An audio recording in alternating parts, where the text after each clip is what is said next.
This is the Behavioral View. I'm Shannon Hill, and joining me is Nissa Van Etten. We're your hosts for candid conversations about applied behavior analysis. No gimmicks, just real talk, practical tips, and maybe a few laughs. Come on and join us. Let's have some fun. Hey everyone, would you like to get at CEU for this episode? Listen closely for the announcement of 3 secret words delivered throughout the episode. Take note of those words, and we'll tell you where to go to get your CEU when the show is over.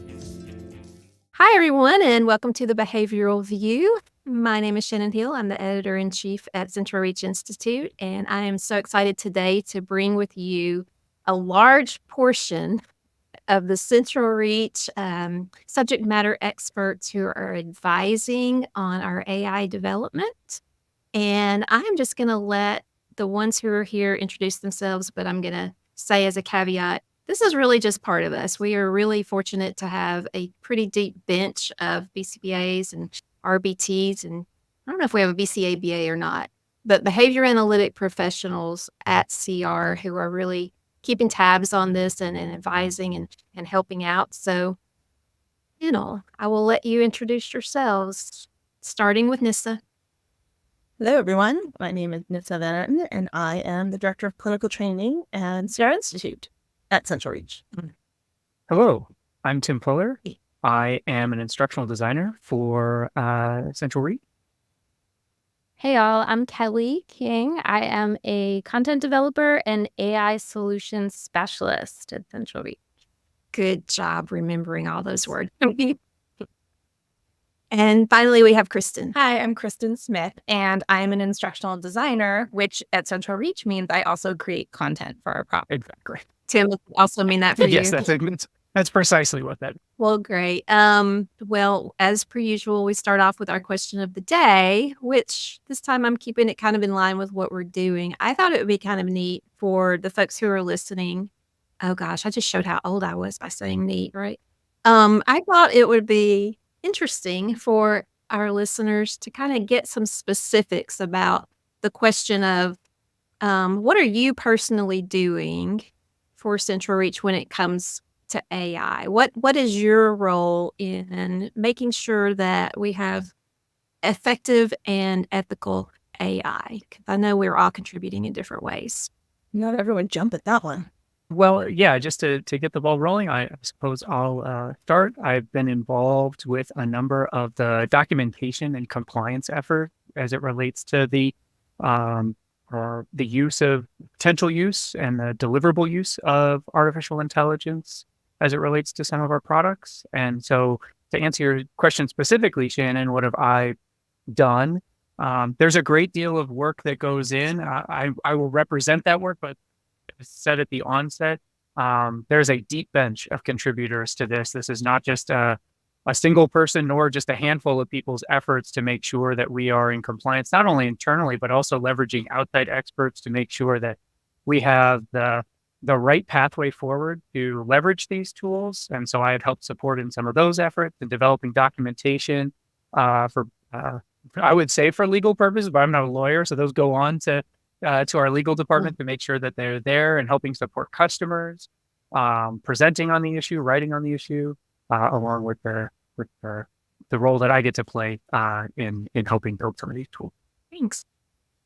I'll go ahead and piggyback off of that. I think a lot of the work that I'm doing right now is related to teaching components and how we can use generative AI to help teach and supervise and support clinicians in our field. So in doing so, just ensuring that we, have a really good basis and strong understanding of our knowledge and context and what we're working with, whether it's chatbots or other generative AI structures, and ensuring that we always have a human in the loop. And so in these cases, the SME is the crew of people here, and that, large bench, the stack team of BCBAs that we have at CentralReach has really helped to kind of ensure that that is always kind of foremost and involved in anything that we do, that there's a SME and a BCBA in the loop. I can go next.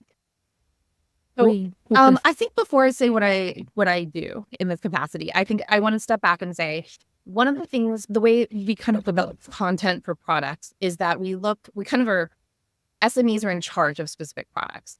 And so right now, my focus on products is really around parent training content and some assessment content. And so my products are a little bit further behind in the pathway forward, integrating generative AI. I mean, certainly it's coming probably by the time this is released, those things will be out. So I've had the opportunity to sit in as a subject matter expert on all these different products. And so I think what I really bring to this is this this idea of like optimism, skepticism to choose. I know Tim's going to talk about that today, but also just this a perspective of things don't have to be what they have been just because they've been that way. And really looking at what can things be and what should they be, not what have they been. And so with, like Kelly said, putting those guardrails from a clinical standpoint, just ethical and also experience. So I just get to be the fun one who gets to sit in meetings right now. Everything we're doing. I think I'll jump in because I feel like I have a similar role in that bringing in that clinical perspective of my actual work and my clinical experience and saying, this is what I'm seeing, how it can help my practice when I'm in the field tomorrow or when I'm with a client or their parent.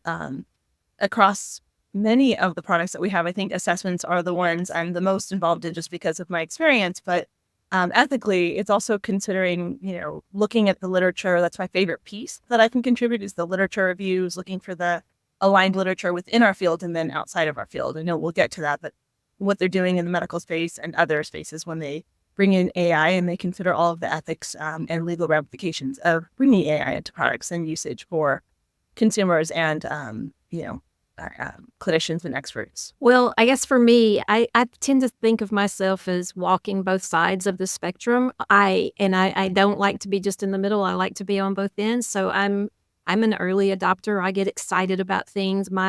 I like to envision things. I see the possibilities, and I love to drum up excitement about that. Draw pictures of what it could look like, and but at the same time, I'm also, for some reason, viewed as highly conservative and the person who's going to say, yeah, but. So I'm a yeah, butter. And one of my favorite things to do, as Kelly knows, is try to break a bot. Once they build one, I love to be the first person in there and just try to make it act stupid and do things it shouldn't so that we don't release it to you to do that. We want to know on the front end, can we do that? And I seem to derive a great deal of joy from that work activity. So when I've been good, Kelly tells me, hey, you want to go break a bot? The most reinforced. Absolutely. I should speak of AI, we refer to that as red teaming, right? So we're red teaming. We're really constantly evaluating as we build, which I think is really important. And Shannon gets a lot of the fun in that. So I'm glad you enjoy it and super useful. Yeah, I'm going to put it in a preference assessment for employees. How much joy do you get from these things? So we pulled together and we generated quite a bit of questions. One of the other things that I get to do is read feedback. So any feedback that comes on the behavioral view, on any of our courses, now when we have beta partners with our people who are doing our testing of our AI products. So I like to also be able to represent you guys and say, here's what our users are saying. And so from some of the AI talks that we've already put onto the Institute, I've gathered some of that and thrown them into this discussion today. But we are trying to focus really on the ethics, the clinical ethics, I think, of working with AI and try to address some of the very important concerns that people have raised and some of the excitement that people have raised, and just talk about what it means to be a clinician in this day and age and how to adopt this technology while remaining very, ethical in your practice. And at the same time, how we are going to engage in development of that in an ethical way. So I guess one of the places that we could jump off is to think about, we've all been to conferences. We've all sat in and watched podcasts and listened to lots of things on LinkedIn and all of that. There's a lot of information floating around out there. So how do you guys suggest that behavior analysts who are taking all of this in, or organization leaders or RBTs, whoever, taking in all this information and applying it and teasing out information from misinformation about AI use. So, Shannon, let me just say back what I heard in that, and that this question really revolves around, what can we do to be good consumers of this information so that we can inform our own decision-making infrastructure so that we can move forward powerfully in making a decision instead of feeling at the effect of circumstance. Is that a fair way of summarizing that? Much more concise than what I said. Yes, that I meant. Yep. I think that I don't think that there is the right answer. I think that as much, however many people are entertaining this idea, there is that many opportunities for a different position.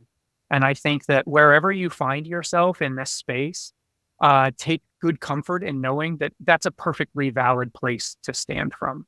And so if you find yourself being fearful of the role that AI may play in healthcare more generally, that is a completely valid and reasonable place to stand from. Furthermore, if you find yourself much further away from that, almost with just a ton of excitement and possibility, and you want to see how far this can go, again, that is a reasonable place and a completely valid place to stand from. So I think the first step is to notice where you are and see what are your reactions to this. Because speaking personally, on Monday, today, I may feel one way, and by Friday, having learned other things or having seen what great outcomes can come of this, I may feel one way, versus a week where whatever I'm involved in is showing really not so great progress. I may feel completely different. And so I think that there's a lot of variability, both within and between people in this. And I think that the first thing I would encourage is to just take notice of your reactions and kind of see where you are and how where you are moves. Different information is gathered. And then obviously everybody else is going to have much better things to say on top of that. Okay, I have the perfect build upon. So after you do what Tim says, one thing that I've been doing in my personal life and professionally is really focusing on not reacting, but responding. So after noticing where that reaction is, then creating a path forward to respond to it. So is it responding by gathering more information? Is it responding by trying something out? Is it responding by looking at the research? Because I think that reaction is totally normal. That's a part of being a human. But sometimes acting on that reaction in every facet of our life is what can get us into some muddy water and maybe take us in a direction that we don't necessarily want to go, whether that's in misalignment with our values as, professionals or people. But I think that creating a very strategic response and how people are going to move forward with however they want to respond is, in my opinion, the next step after that too. Well said. I love that. That makes me think of some of the conversations we talk about bias and unconscious bias in, culturally responsive care, which is also an area in which we think about ethics and ethical development, right? We will have a reaction to AI or the use of AI in a way that might send signals off internally. And it's great to step back and identify what is my bias that's creating this response, and what can I do with it? Can I gain more information, listen to podcasts, read some literature? Or should I try it myself and see how it supports me? I think that's a great way to evaluate, decision-making, especially when it comes to that ethical component, which is what we should be doing daily when we interface with clients as well. For sure. I think that it's so difficult, Shannon, to your point of being inundated with so much information, right? New hot topic, buzzwords, and making sure that we're really sound and going back to our science, right? And ensuring that we're able to, not only as Kristen and Tim said, reflect, take a moment. I tend to be very reactive. I want to jump in. I want to try it. I want to learn as I go, but always have to kind of surround that. And it's why I have such phenomenal colleagues that I love to lean on, but surround that in ensuring that each step of the way we're doing those pieces, right? So the body of research surrounding AI and education, it exists. It's growing. It may not be as tied to ABA as we'd like to see and that we will see over time, right? As we have some good research coming out, but ensuring that we are, wrapping everything in a safe and ethical space and really, as we test and as we build, that becomes and stays key is really important. I think that it's hard to make any recommendations for me on this. I mean, I know I asked the question, but simply because the speed is so fast and the information, as Kelly said, is coming in so quickly and it's changing so quickly. And a lot of the folks who are listening to us don't really have a lot of power in the decisions that are getting made if they're working for an organization. That organizational leadership are making the decisions about where and when AI are going to be incorporated. So I don't know what my point is on that, other than to say I feel empathy for you as the oldest person on this panel today, that it really is. They get mad at me every time I say I'm old. I am old. But it really is in the whole time that I've been alive and working, I have never seen this rapid of change as what I'm seeing right now. And so some of it, I guess, if I'm going to come around to my own thoughts on this, is taking a deep breath and remembering that about change management, and that it is not unusual to be scary. It is, and there's nothing wrong with you right now if you don't know what all of these words are that are flying around, because they are, like Kelly just taught us, red teaming. Let's have our first secret word of the day. How about red teaming? So red teaming is the first secret word. REDTEAMING, red teaming. Cute. So can I follow up on something Kelly said? Because Tim, this reminds me on a lot of presentations that you and I have given around instructional design or parent training or ethical inclusion of assent, where we talk about, and I feel like you're always the one to go into detail on this, around how a lot of times there is literature that is peer-reviewed that exists outside of behavior analysis. And as behavior analysts, I feel like sometimes we just get locked into this, what's in our literature? And we owe it to ourselves to be poking our head up and looking around and seeing how other disciplines are integrating this and what's being published on it and their processes, what are the struggles. And so I just wanted to bring that up as a point that I feel like that's something that we see a lot in behavior analysis, is just remembering to look up and look around and see what other disciplines are doing, whether that's programmatically how they're teaching or if it is, best practices for intervening with parent training, right?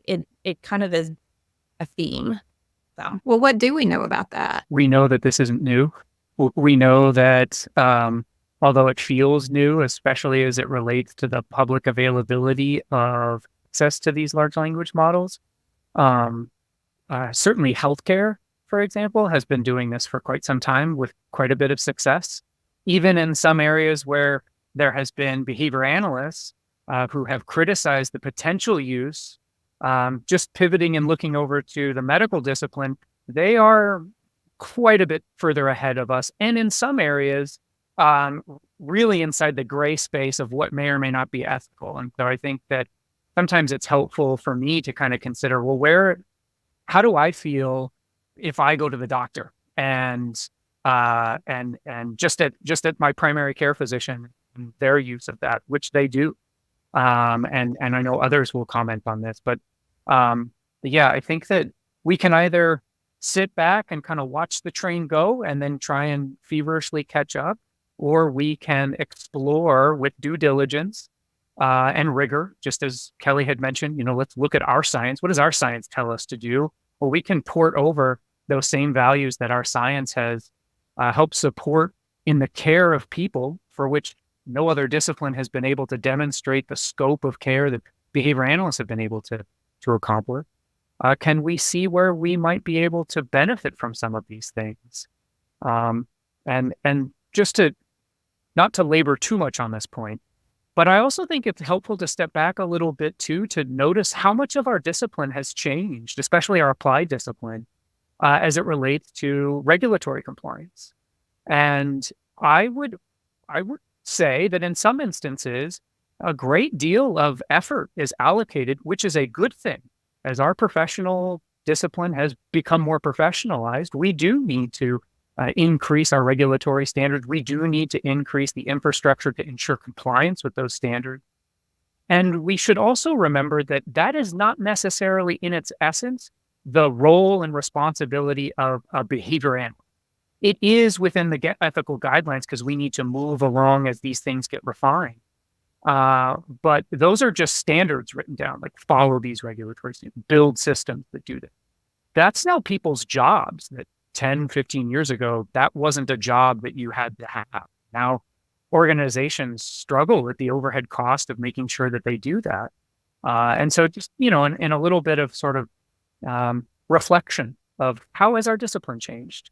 And then when we look over to the medical discipline, how are they using some of these tools to help mitigate some of that rapid change? I look at it like the change is coming, right? AI is here. It's not going away. The tools are only getting better, or questionably, in some instances, potentially not. And so if, individuals like ourselves and those who are behavior analysts and who are passionate about our field can be a part of structuring what ethical use in AI looks like, what it is, and be at the table for that, so that, the train, as Tim said, doesn't go without us. There will be regulations surrounding this. Will it be in the benefit of, the individuals with whom we serve and our field in general? I think we need a place at the table to be a part of those conversations. And so one of the reasons why I'm so proud and thankful to be a part of CR right now and all that we're doing to advance that. I want to go back to what you had mentioned, Tim, in terms of the use of AI already happening in the medical field. I think that as practitioners in ABA, there's both sides of the spectrum. I think Shannon brought this up, right? You're either scared and you're like, nope, I'm going to, and I say this because I had lunch with a colleague I haven't seen in a while. And her number one comment was, we're going to lose our jobs. We're going to lose our jobs. I'm completely against it.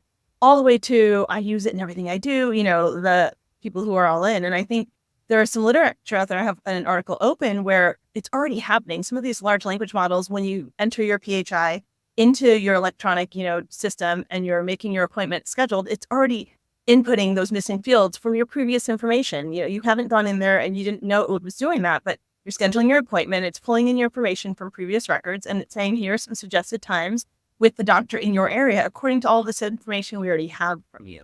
And what it's doing is creating a standard process that makes it faster. I mean, how many of us like going into the doctor knowing, great, I have to spend 20 minutes putting in all of that same information with my pen and paper, and oops, I messed up because it's this kid versus another kid. I put the wrong name in. Whereas you can use the iPad where it, automates it. That's the first layer. And I think what we need to do for our field is explain all of the different ways you can use AI where it's safe.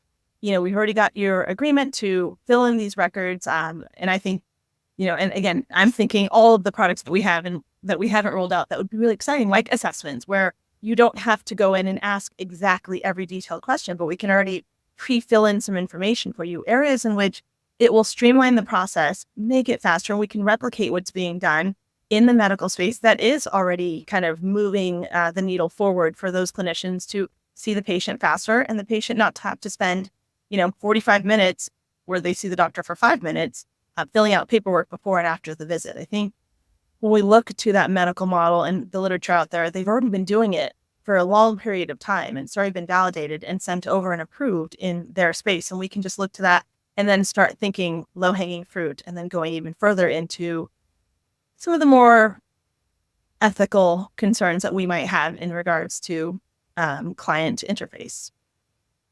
Sometimes convenience and ethics actually coalesce well rather than conflict. Yeah. Because I'm just thinking about myself moving to a new town a couple of years ago and then going and interviewing or trying out different doctors.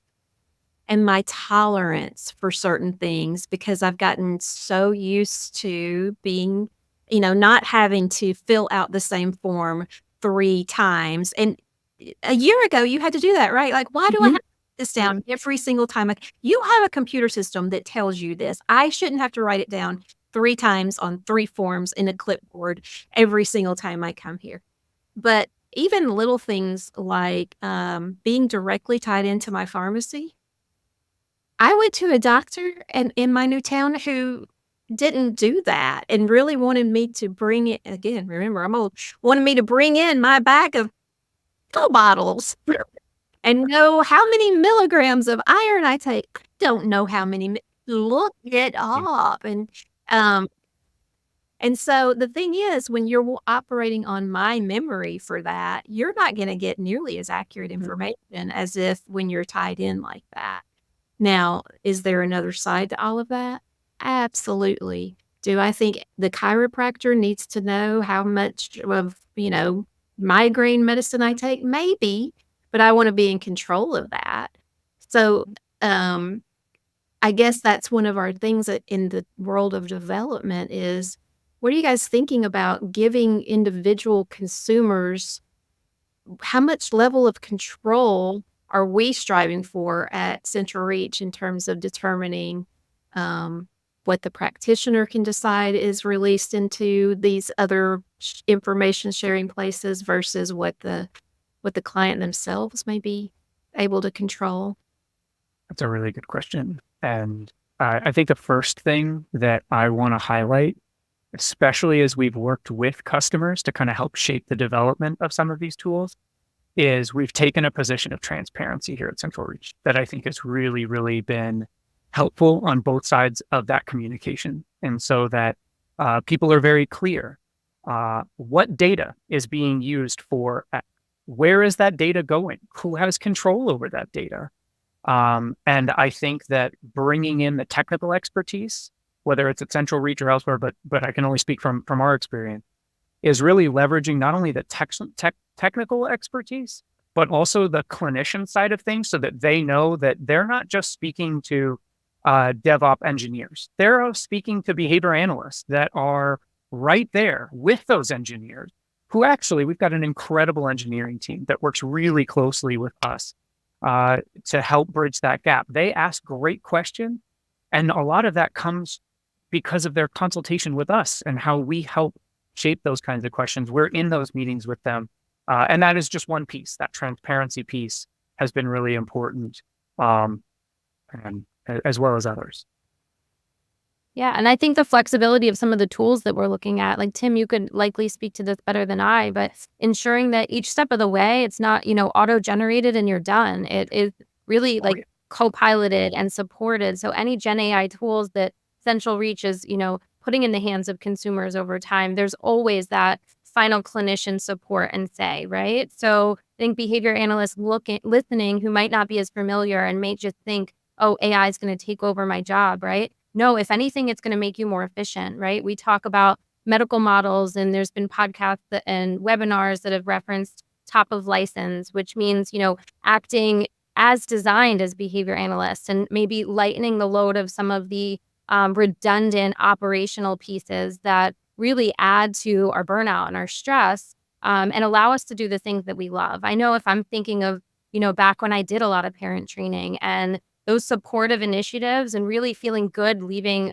someone's home was the times where I was able to sit and speak with them directly and work through challenges with them and have them understand the science.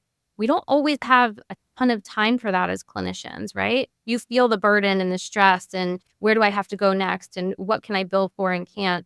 I think, looking at tools from an efficiency standpoint and of course, ethically and safety throughout, but really can allow us as a field to, and I'm probably the optimist in the room at times, at least, about what AI can do for us in our field. I think that we have a lot of opportunity there. And again, the ability to kind of shape that within our profession. I think a lot of times too, when that initial reaction happens, when we think about, or when people think about AI, their mind goes to whatever they love about their job, thinking that something is going to happen to that. And we forget that AI there's many systems that can be helped. It doesn't mean it's going to write the treatment plan and tell you what goals to work on or replace me interacting with the family. No, it's going to make my billing better. It can make my scheduling easier. It can, like you said, Kelly, it can augment some of those processes that just because they have been laborious in the past doesn't mean they have to be in the future. Like, those are places where we can afford to relinquish some of that control in still a very controlled manner. And have that support. So, I agree with you in terms of optimism of bringing us up to do the things that we love. And I think that's where all of us very much cherish our role as SMEs and partners with engineers and, the product team at CentralReach, where our voices are heard in those contexts, where we say, this absolutely cannot happen, or this absolutely has to happen, or this is the workflow it needs to go through. And so, I think if there's one thing I wish people would just remember is that like AI brings possibilities, and it applies in a bunch of different ways, not just the ways we, from whatever our perspective is, think it's going to work. Kristen, you just said something that really had me think of something in a totally new way, which you're always really great at. So thank you. And that was that, okay, I'm just going to speak very plainly here. Why would an organization like CentralReach create tools that would remove the people who would buy those tools? That just doesn't seem like a very logical. I mean, like, Never thought that. let's just think about Yeah. like what, it's just speaking from a vendor's perspective. What do we do? Who are we trying? We sell things. We sell things that are committed to make the service delivery of autism and IDD care meet the demands that are there. So why would we, just logically, the answer is no, we wouldn't. The other point to Nissa, who had spoken to that friend, if you're afraid that AI may take your job, look at your job. And also learn about artificial intelligence. What do they do well and what do they not do well? They don't do a behavior analyst job well. They can't. They cannot contact the natural world. They cannot do the things that you as a behavior analyst have been trained to do. Can it do good document summary? Yep. Can it do good compliance check? Yep. Can it help with your quality assurance? Yep. It can do the things it can do well, understand those things, but also I think sometimes we just have to bring a little bit of sort of, just a little bit of like, wait a second, what will this actually be able to do? Now, I don't know what it's going to look like 5, 10, 15 years from now, but I'll feel a lot more comfortable in that space, being able to participate in it versus just being at the effect of it. So Kristen, thank you for having me think about that in a new way. Those were fantastic points. I love them all, but I'm going to call you guys out because not one of you answered my question. Nobody did. You sidestepped it, and I'm going to say it out loud in front of everybody. You sidestepped my question, and I'm going to answer it. I'm going to say it. Wait, I didn't go, so maybe I should give this a shot. Want to give it a shot? Yes, sir? I think your original question, now that we've gone every direction, is the consumer. And from my understanding of the question, I think we bring in a lot of our customers into the beta program to give us feedback on how it's supporting their organization, their clients directly, and ways that we can fix whatever product we're rolling out, especially with AI. We're doing that heavily in the artificial intelligence space, but feedback throughout the process. And it is helping, it's not helping. This is what we're seeing. Here's where you should go. We're bringing in clinicians on the floor who are going to be impacted to help us iterate towards the direction we want to go. I think that's the original question, but I could be wrong. I was actually thinking about that too, but also the final client, like whose data that is. And because we started out with this example of doctors and coordinate, the universal health record type idea.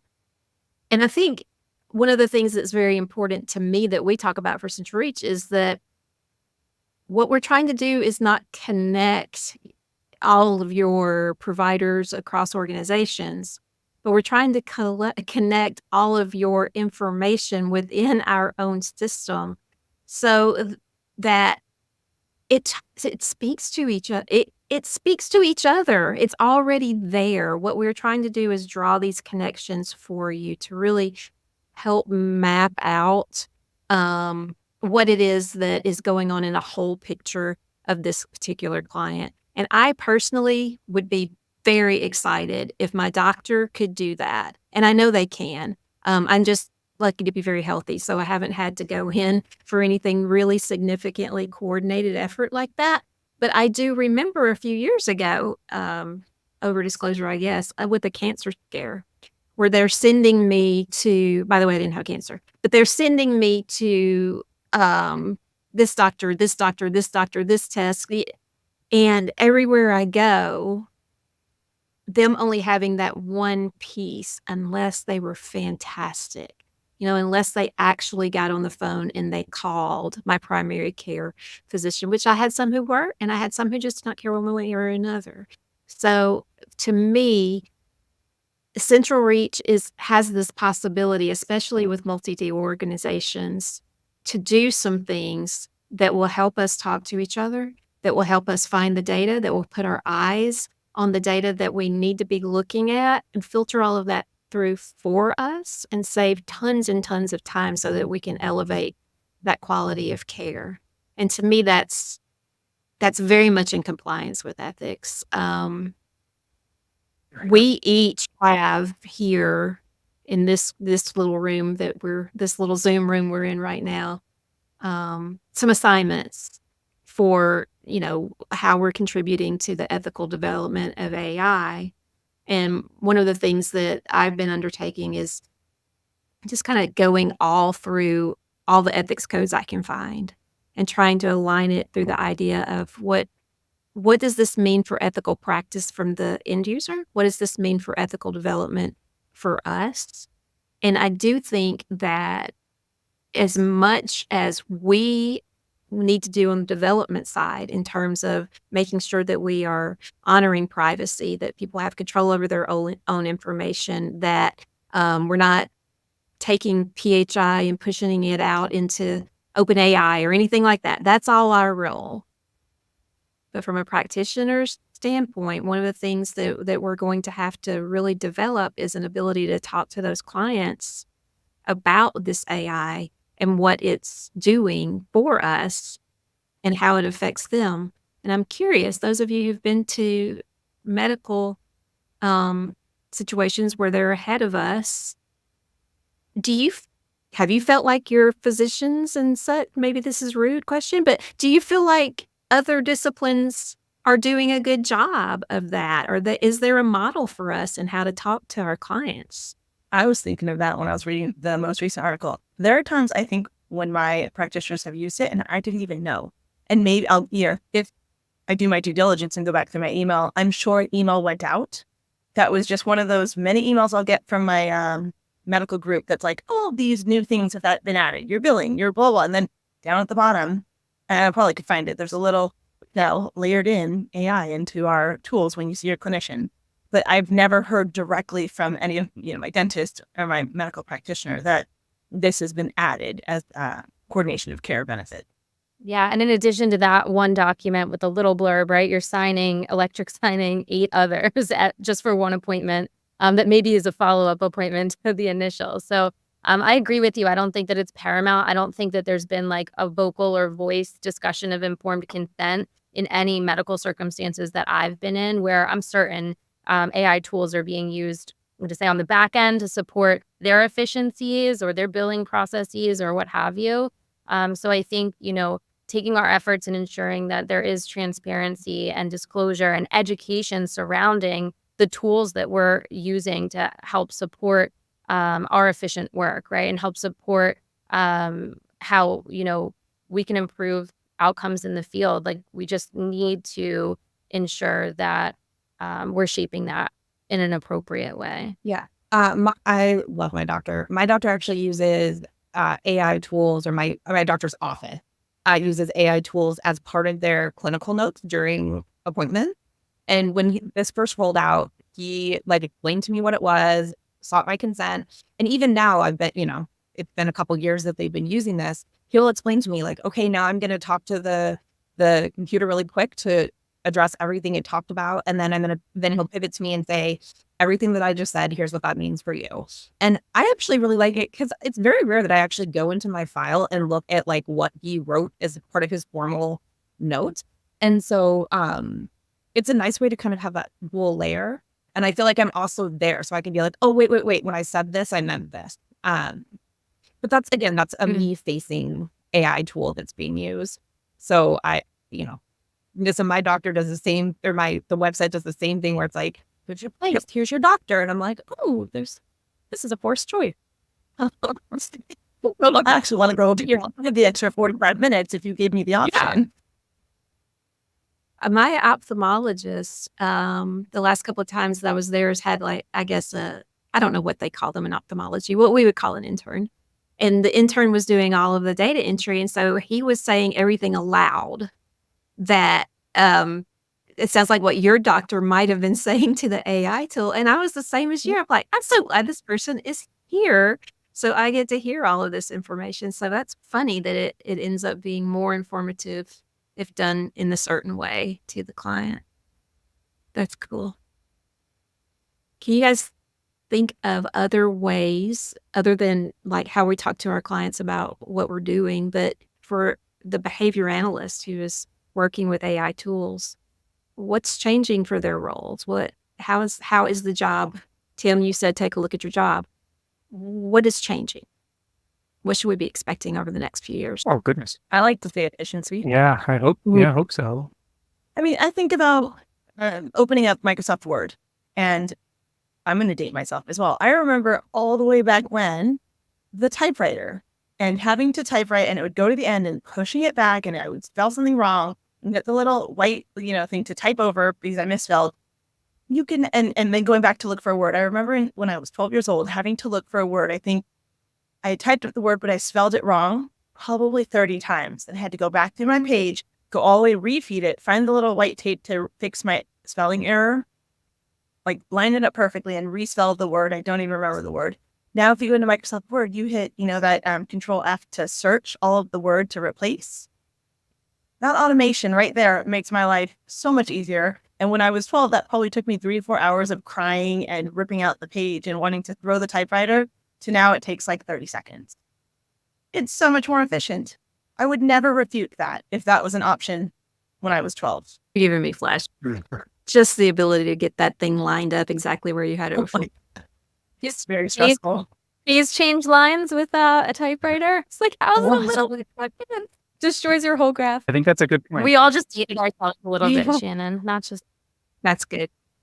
I don't think there's any way to predict what it would look like, especially in a year span, but I bet you could kind of think about it categorically. And I would say that if you look at your job and for those things in your position that are textually based, whether you're writing it or you're reading it or it has something to do with text, something to do with language, I would say with relative confidence that you will see adjustments, pretty significant ones in those areas, because that's what LLMs feed off of. They feed off of textual language, and they will get much better on other things as well. But if you want to look at your areas of your job that may see change, I would start looking at, well, what do they do well, and then think, okay, that's probably some area of my job is going to be impacted by that. And then I think that the other thing too is, from a professional position, there's a great deal of choice.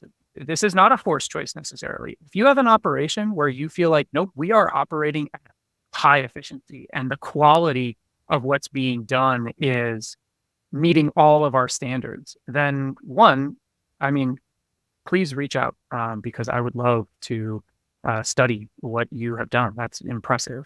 And for those organizations that are out there, that's a fabulous place to be in. That's great. That shouldn't necessarily mean, okay, I don't need to attend to these efforts. I would still encourage remaining curious and with that healthy skepticism inside of that. But I do think that there's a great deal of behavior analysts at the organizational level that do start with that premise of, I think we can do better. And then I think that if you ask yourself, if the answer is yes, I think we can do better, then you start to pick strategically, where would I like to do better? And where are we already doing great? So we can reallocate our energy resources into continuing to expand where we're great. And I don't want to speak for everybody, but I imagine we all would coalesce around this idea. I'm in that camp, is where can we help support organizations who are saying, I think we can do better, and then are really clear about where they'd like to do better. It's where I want to allocate attention into making sure that if we can help ease some of those things so that they can allocate to those areas that they're doing great, or are having performance metrics that are really meeting their standards and they even want to adjust those standards so they can get even better. I think as a discipline, we all would agree we can do better in the service of those that seek out our service. And so, yeah, I'm really excited to explore where that might take her. Before anyone else speaks, I need to do secret word number 2, and I think we're going to go with typewriter. TYPE. WRITER. Typewriter. We're really going on both ends here. Yeah. Technology is old. Run the Bring game. it circle. Yeah. Kristen, what are you thinking? So many thoughts. I am really excited to see where we move in terms of preservation of resources, because I, like Tim was saying earlier, I've been thinking a lot, like doing a lot of reflection back on my experience and like what made me the clinician I am today, and what parts of that were the result of contingency shaped behavior that was necessary, and where are things that I could have skipped over and learned from a rule, rather than either success with that contingency or, to be honest, stumbling. And I don't think there's one behavior analyst on this planet who would look back and say, I've done everything perfectly. That time I gave that RBT feedback, or the way I handled this, everything was perfect. And I think that when we look, especially like you were saying, everybody has said, around LLMs in particular, and some of the ways that can support us in those processes. So how I can have a tough conversation with an RBT, and maybe an LLM gives us bullet points for how to, things to make sure we hit, that we're being ethical and we're being compassionate toward that individual. I see a lot of opportunity there. And then again, I'm of the generation in behavior analysis where like families mortgage their home multiple times to afford services. And I love the idea of, I love writing treatment plans. I could write a treatment plan that is like as big as the earth is round. But like some of that can be augmented for me, I think, in ways that are ethical. So I'm really excited, especially being at CentralReach, having the opportunity to look at where can we do those things to make the lift less, and just preserve those resources in for the clients too. Like, they don't need our stumbles. They don't. We don't have to. Yeah. They don't have to be the ones that shape our behavior. And I think there's opportunity there to grow. That makes me think of some of the tools that we're working on behind the scenes at CentralReach to support supervision and training of new staff into the field, right? And how that is,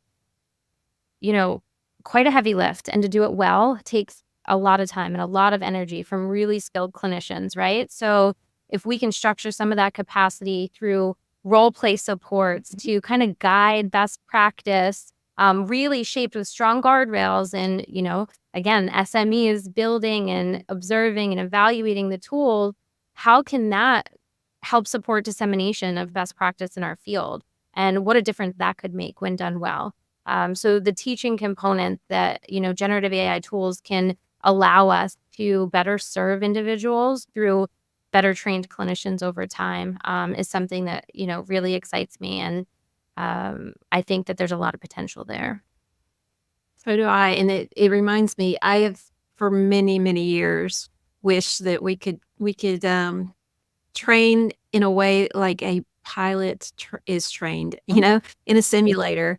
But I've heard some, and we've been talking about this for a while, and I've heard some feedback that that some clinicians would be nervous about their supervisee getting feedback from a bot versus, and maybe even thinking, because I have at times said that sometimes the behavior technician might be more comfortable asking certain questions of a bot than they would their human supervisor. And I've gotten some real feedback that there's some legitimacy to this, that means there's something wrong with the relationship between the supervisor and the trainee. And that may be true, but that doesn't mean that you leave someone without information, right? And if the supervisor has insight into what kinds of questions are being asked when you don't want to say it to a human being, or if you just don't have time to pick up the phone and call right now, I think there's so much to be learned from that. And then regardless of all of that, I don't care how many hours the pilot sits with a seasoned pilot and watches the other pilot fly the plane. I want them to practice before they take. Yeah. I want to do that on a simulator. And so I'm like you, Kelly. It's very exciting to me to think about all these simulation possibilities that we could do. Yeah, and what to highlight that I really appreciate about those things is that nowhere in your conversation or in description of those things did it not say that a human being was involved. This is not a hands-off process. It's actually a process by which, if there's benefit, you explore those benefits and then look for other opportunities. How might it enhance the quality of those conversations? What if it empowered the RBT to ask certain degree of questions and they show up in those supervision meetings differently now, so that now the degree of meaningfulness between supervisor and supervisee is enhanced because that RBT feels more comfortable, confident to enter into those interactions.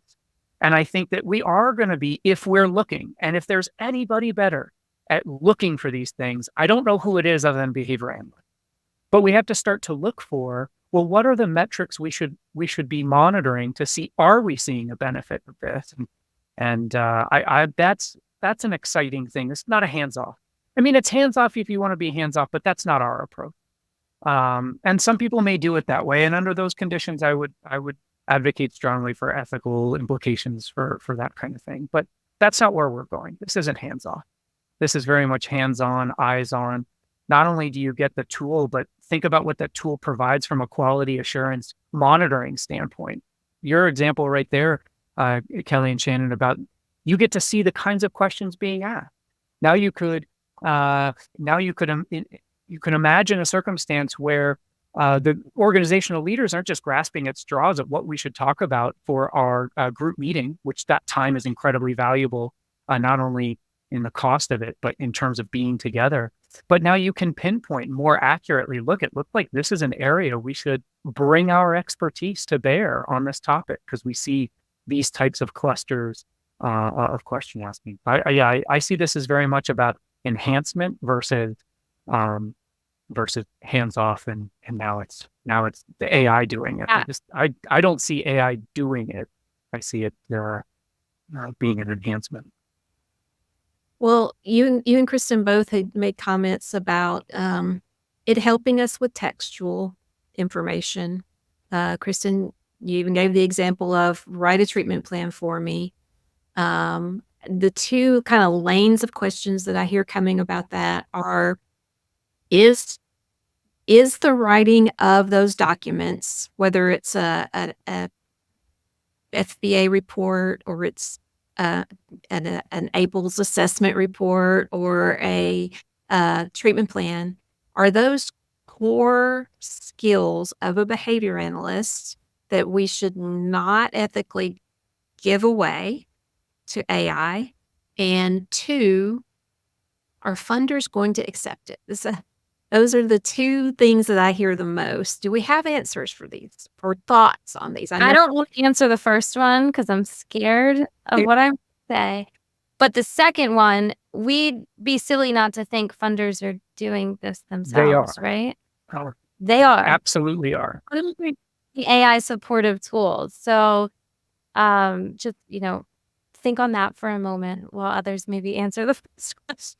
And to dovetail on Kelly's point, I'm not implicating this. This is just thinking about it logically. Would you imagine the funder to use these tools in an effort to embetter you as the seeker of reimbursement? Or do you think that they would organize their efforts in a way to make it more challenging? And I'm not going to answer that question. I just think if we think about how those contingencies are put in place, I think we can kind of arrive logically at where we think those tools might be.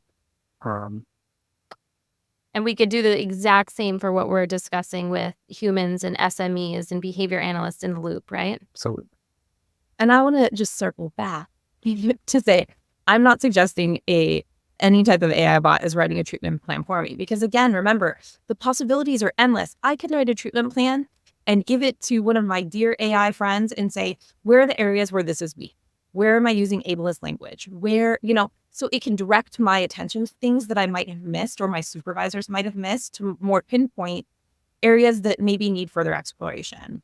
And I know that we spoke about this earlier today.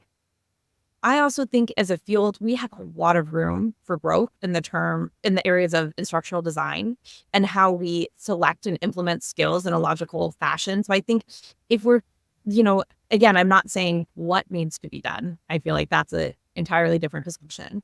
But I think there's opportunities to look at things that are built ethically with a lot of clinician and BCBA input that might maybe provide a model for us. For then we can select what works and what doesn't for a specific learner. And really think of it as like, rather than going to Nordstrom and choosing whatever you want off the rack, I have a personal shopper who says, here's 30 things I think you should consider based on what I know about you. And then I can choose and try on and select what I want that works for me. And AI can sometimes, I think, be that personal shopper for us. Certainly there are aspects, especially in treatment planning, where that's not appropriate. And can I just say, I'm going to be the one who says it. Where are all those psychologist assessment summaries coming from? Like, those are already generated. If you look at report in that field, those, all of Q, that's what Q Global does, is it pulls in results and gives you a summary. It's so quick. It's right at your fingertips within seconds of embedding all that data. So I think, Shannon, to that point is one, being, just as being described, like being honest with ourselves about, what happened, over 10 years ago when assessment templating language came out and became commercially available, and how did people react to that? And I think those are good to look back at that. How many times has a clinician looked at the assessment results of one learner, thought that it looked awful similar to another one, and I'm gonna take features of that report and I'm going to use that as a starting place for this learner. I think that we do need to, before we hear a lot of the kind of pounding about how bad something is, I think we should really take a look at what are our responsibilities as a behavior analyst, and to the core of your question, what are the parameters? What is important? For my position, I do think it's important that a behavior analyst can sit down and write a treatment report. I think that thinking that you could immediately go from a generative repertoire to an editorial one where you're reading and then making adjustments of something that was drafted by an AI system, I think the person who can write that and write it well is going to be in a better editorial position. That's an empirical question. I could be wrong about that. But I just feel like I think there are important competencies that should be demonstrated. But then someone's going to say, how are you going to check those competencies? Well, I don't know. But I bet you could build something inside of AI that could really help monitor those competencies as they refine and develop over time. Because I don't know if you're going to have the overhead room to hire someone already in staff or outside to help do that. So I do think that we just have to kind of be honest with ourselves, and with inside of that honesty, start to make really strategic decisions about what works for us. And when I say us, that us can change. Us inside of this organization, us inside of this state that has experienced these regulatory standards that may be different than a different situation. And so when I say us, it's both specific and also general, as that us can change. I think the space is moving very quickly, and I'm very excited to work with a team of people that think really rigorously about, how should we allocate our effort to help enhance the role of the behavior analyst versus take something away from them that is meaningful. That doesn't make any sense to me. Secret word number 3 will be us. US. Us. Good word. Thanks, Scott. Hey, yeah, I didn't know I did that, but feels nice. So we are coming to close to the end of our time together. I did want to just kind of throw it out there and find out, did anybody have a passion point that we didn't get to talk about today? Well, we'll just have to come back together, Shannon. The passion is expansive. I'm sure that there are things I wanted to say. But I'm out of secret words, or we would certainly. All right. Well, thanks everybody for joining me, and I will throw it out there to our audience that if there's certain things that you'd like to hear a deeper dive on, let us know. Put it in that feedback, and we will try our best to come back around with more detailed information. Thanks, everyone. See you next time. Thanks for watching this episode of The Behavioral View.